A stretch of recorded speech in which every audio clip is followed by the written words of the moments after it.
It's also a day to remember some incredible stories of those who gave their lives and gave their service for this country. Let's take you now live to Lady Lucy French, who is founder and chief executive of Never Such Innocence. Her great-grandfather was Field Marshal Sir John French, who led the British Expeditionary Force at the start of World War I. So good to have you with us. Thank you for joining us on the programme.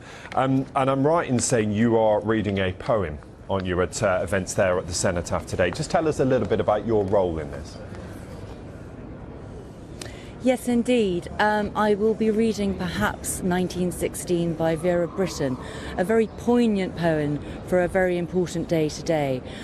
It's fantastic to be here as an honorary vice president of the Western Front Association, and much looking forward to what will be a very solemn and very special moment.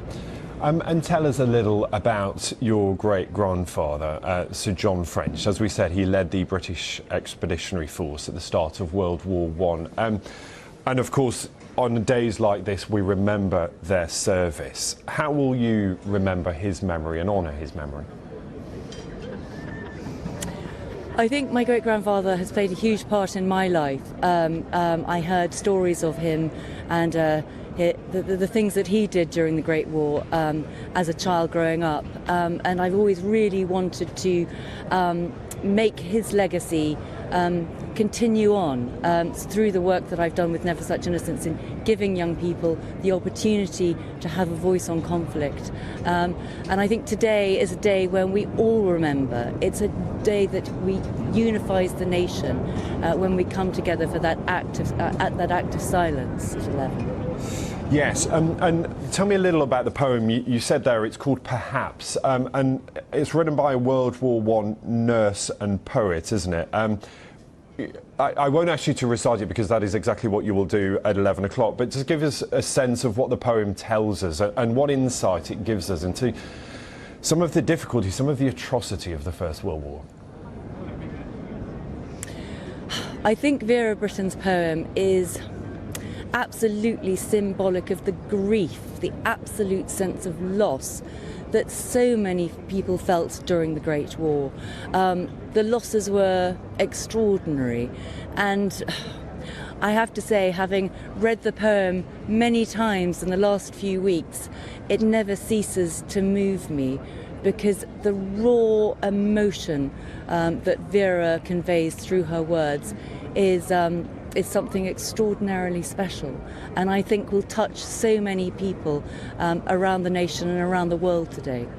And that is also the focus of your organisation, isn't it? We said in the introduction it's called Never Such Innocence. I know you work with young people to reflect on some of the realities of war and conflict, and now of course more prescient than ever, current conflicts always in the headlines, and on a day like this, an event that is steeped in tradition but a reminder of ongoing conflicts being fought right now around the world. Yes, indeed. Never Such Innocence was really founded in 2014 to give young people the opportunity to play their part in the centenary of the First World War. It now gives children and young people a voice on conflict around the world. And this is something that is so critical. Conflict does affect everybody, and we need to hear from what our young people, from what those young people have to say. They are the future leaders and peacekeepers. Yes, and there is such a danger, isn't it, as time goes on and fewer veterans are able to make it to commemoration ceremonies such as those today, that it's easy to forget. And the work that you do is to remind so many others, and the purpose of days like today is to remind a new generation of the service and sacrifice of those who went before. Yes, I mean, I think days like today and Remembrance Sunday tomorrow are critical for our collective national responsibility to remember. We're Never Such Innocence in many ways, and the Western Front Association are passing on the baton to the next generation. Lady Lucy French, thank you for being with us. We'll let you go. I know you need to prepare for the events getting underway in just over an hour's time, but thank you for being with us.